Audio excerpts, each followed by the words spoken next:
ఈ ప్రాంతంలో దాదాపు 146 ఎకరాలు 2086 ప్లాట్లు 41 సంవత్సరాల క్రితం అంటే ఆనాడు 50 రూపాయలకో 100 రూపాయలకో గజమున్న ప్రాంతాలు ఇవి. ఏదో చిన్న చిన్న నౌకర్లు చేసుకునే వాళ్ళు ఎప్పుడన్నా ఈ ప్రాంతం అభివృద్ధి కాకపోతుందా, మాకు ఒక గూడు నిలబడకపోతుందా అని చెప్పి కొన్ని వందల మంది కూడా ప్లాట్ కొన్నారు. దాదాపు 20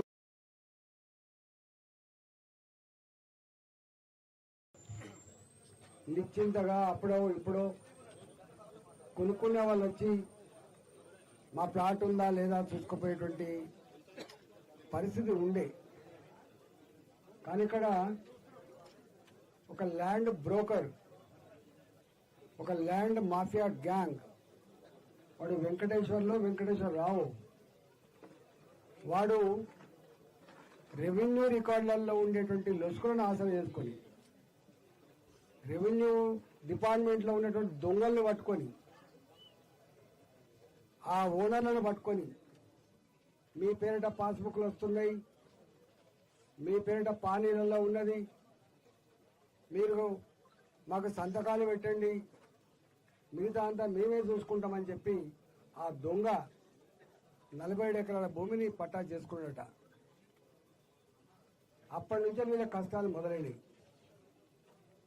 ఇవాళ డబ్బులకు ఆశపడేటువంటి ఆనాటి రెవెన్యూ ఉద్యోగులు, ఈ గుండాలకు మద్దతు ఇచ్చే ఆనాటి పోలీసులు దీన్ని నిలువరించే అక్కర ఉండే. వాస్తవంగా నిలువరించకపోగా వాడు కుక్కల్ని పెట్టుకొని, వాడు పక్కకే ఉన్నటువంటి కొంతమంది పేడు గుండాలను పెట్టుకొని, వీళ్ళేమో ఒకరు సింగరేణిలో పనిచేస్తూ ఉంటారు, ఒకరు ఎలక్ట్రిసిటీ పనిచేస్తూ ఉంటారు, ఒకరు పాలు అమ్ముకొని బతికేటోళ్ళు ఉంటారు, ఒకరు కూరగాయలు అమ్ముకొని బతికేటోళ్ళు ఉంటారు. చిన్న చిన్న ఉద్యోగాలు చేసుకొని బతికేవాళ్ళు, చెట్టుకొకరుగా పుట్టకొకరుగా ఉన్నవాళ్ళు, ఐక్యత లేని వాళ్ళు, వాళ్ళని తిడితే కూడా మళ్ళీ తిట్టే శక్తి లేని వాళ్ళు, వాళ్ళని బెదిరించుడు, వాళ్ళను కొడతా అని చెప్పుడు, ఇవన్నీ జరిగిపోతే లాస్ట్ ఇయర్ నేను వచ్చిన. లాస్ట్ ఇయర్ ఇక్కడ జరుగుతుందంటే నేనే స్వయంగా ఇక్కడికి వచ్చిన. నా కళ్ళ ముందే ఆ వెంకటేశ్వర్ అనేటువంటి భూమాఫియా గుండాలు ఇక్కడనే తాగుతాను. వాళ్ళు వచ్చి తాగుతూ ఉంటే అసలు బిక్కుమంటే ఎవరు బయటికి వెళ్తలేరు. నేను ఎంపీని వచ్చినమ్మా అంటే కూడా, అయ్యా మీరు వచ్చిండ్రు, రాత్రిపూటనే వచ్చి మా ఇళ్ళకి వచ్చి బెదిరించిపోయినరు, మీరు కనుక ఎంపీ గారికి టెంట్ వేసినా, ఎంపీ గారు మైకు పెట్టి మాట్లాడినా, ఎంపీ గారి మీటింగ్ పోయినా, ఎంపీ గారు మిమ్మల్ని ఎవరు కాపలా కాయలేడు, మీ సంగతి చెప్తామని చెప్పి బెదిరించిందని చెప్పి చెప్పడమే కాకుండా నాకు చూపించింది. ఇక్కడ ఉన్నారంటే ఆనాడు పోయి వాళ్ళ భర్తను పట్టినాం, ఆనాడే డీజీపీ గారితో మాట్లాడినా, ఆనాడే కలెక్టర్ గారితో మాట్లాడినా, ఆనాడు మంత్రులతో మాట్లాడినా ఈ సమస్య పరిష్కారం అయిందని చెప్పి భావించిన.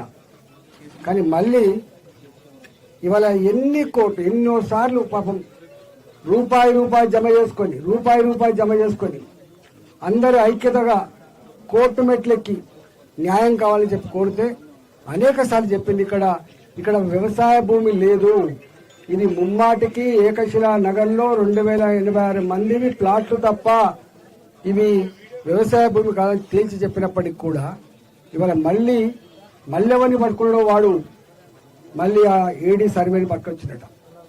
మరి ఆ ఏడీ సర్వే అంటే కళ్ళు దొబ్బినాయా, మరి వానికి ఏమైంది, వాడు ఎందుకు వచ్చిండు, తప్పకుండా వాడి మీద కంప్లైంట్ పెడతాం. ఏదన్నా సర్వేకి పెట్టినప్పుడు వాడు తెలుసుకోవాలి ఎక్కడ ఉంది, ఎట్లా ఉంది. ఇక్కడ ఒక ఎంపీ పోయిన సంవత్సరమే ఇంత ఇష్యూ అయిపోయి నా మీద కూడా వాడు కేసులు పెట్టిండు, కేసులు నడుస్తున్నాయి. కలెక్టర్కి మరి సమాచారం తెలుసు ఏకశిల నగర్ గురించి, ఇక రెవెన్యూ అధికారులకు కూడా తెలుసు, ఇక్కడ పోలీసు వాళ్ళకైతే మొత్తం తెలుసు. మరి మరి పోలీసులకు తెలిసినప్పటికి కూడా, రెవెన్యూ అధికారులకు తెలిసినప్పటికి కూడా వాని డబ్బులకు ఆశపడి, వాని ఎంగిలి మెదడుకు ఆశపడి మళ్ళీ ఇక్కడికి వచ్చి ఇక్కడ ఉన్నటువంటి ప్లాట్ ఓనర్లు అయ్యా ఇది మా భూమి అని చెప్పంటే ఆ గుండాలు వెంబడబడ్డ తీరు, ఆ గుండాలని మా మహిళలు నిలబెడుతున్న తీరు ఇలా ప్రతి ఒక్కరిని కన్నీళ్లు పెడతాను, కన్నీళ్లు పెట్టిస్తామని. నేను ఇలా ప్రెస్ మీట్ల కోసం రాలే కొడుక. మిస్టర్ వెంకటేశ్వర్లు నీ భర్త నా కొడుక, గాడి కొడుక, ఏమనుకుంటున్నావు నువ్వు? ఇక్కడ నేను వచ్చింది నువ్వు నీ కాపల కుక్కలైనటువంటి గుండాల భర్తం పట్టడం కాదు కొడుక. నీ భర్తం పట్టడం చెప్పడానికి ఇక్కడికి వచ్చినాం.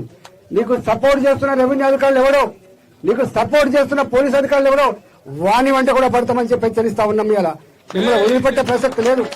ఏమనుకుంటున్నారా మీరు? అసలు ప్రజల జీవితాలతో చెలగాటమాడే ప్రయత్నం చేస్తారా మీరు? ఇక్కడ నేను ఒకటే ఇలా ఈ ఒక్కటే కాదు, ఏకశిల నగర్ కాదు, అనేక దిక్కుల పాపం.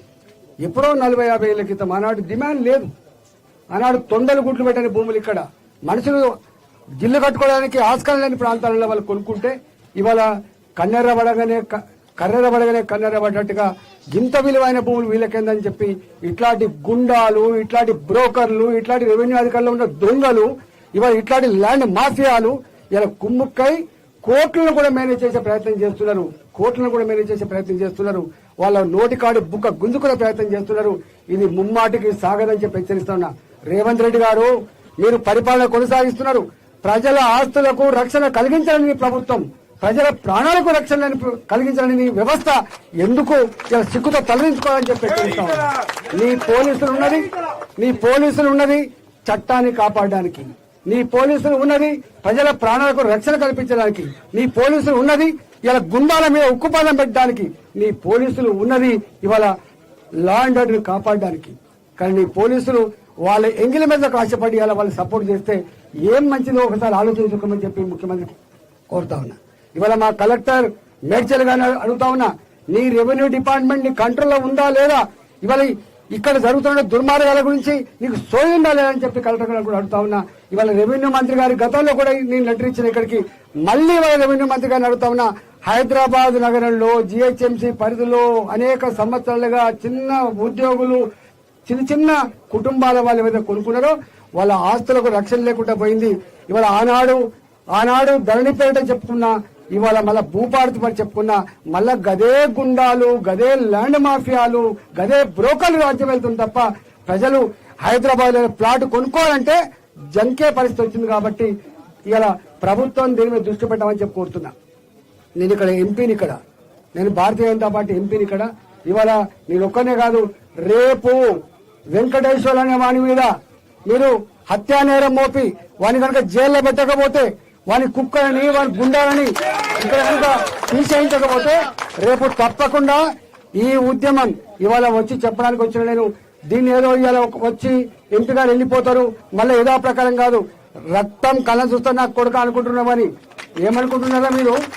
ప్రజలకు, సామాన్య ప్రజానికానికి ఎవరు లేరనుకొని మీరు వాళ్ళ మీద దౌర్జన్యం చేస్తే ఎటుపోతుంది వ్యవస్థ?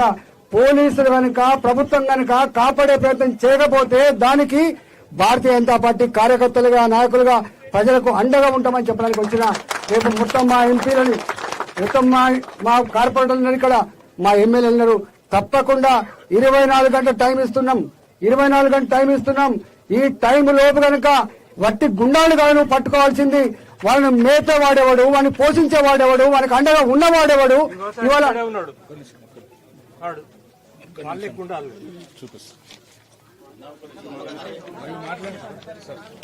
వీడేనా?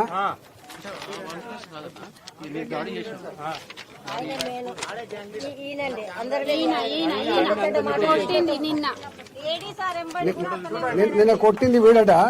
సరే ఫోటోలు నాతోటి కూడా దిగుతాడు, ఎవరైనా గిట్లనే పట్టుకొని ఫోటో దిగినంత మాత్రం ఆయన దగ్గర అనుకోని. కానీ నేను చెప్పడానికి వచ్చిన 24 hours టైం ఇచ్చిపోతున్నాం. 24 hours టైం ఇచ్చిపోతున్నాం. ఈ టైంలో గనక బాధ్యులని గనక అరెస్ట్ చేయకపోతే, వాని వెనుక ఉన్నటువంటి వెంకటేశ్వర గనక హత్యానేరం కింద మీరు అరెస్ట్ చేయకపోతే రాబోయే 40 గంటల తర్వాత ఈ ఉద్యమాన్ని ఉరుతలు ఊగిస్తాం. ఈ ల్యాండ్ బ్రోకర్లని పడతామని చెప్పి హెచ్చరిస్తూ, మీరు ఒక్కటే మిమ్మల్ని అడుగుతా ఉన్నా. నాకు తెలుసు మీరు ఎక్కడెక్కడి నుంచి వచ్చిండ్రు. మీలో ఐక్యత ఉండదు, మీలో వచ్చినప్పుడు ఒక్కొక్కరిని బెదిరిస్తున్నప్పుడు మీరు కొంచెం భయపడుతున్నప్పుడు వాస్తవం.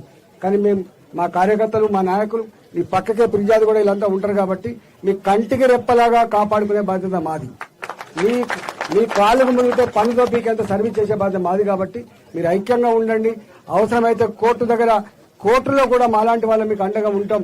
ఇలా దేనికైనా మీ వెంట ఉంటామని చెప్పి తెలియడానికి వచ్చినాం. కాబట్టి మీరు భయపడకండి. మేము మళ్ళీ హెచ్చరించిపోతున్నా, 24 hours టైం ఇచ్చిపోతున్నాం. లేకపోతే మా సంగతి ఏందో, మా ఆచరణ ఏందో మీరు చూసిపోతాం.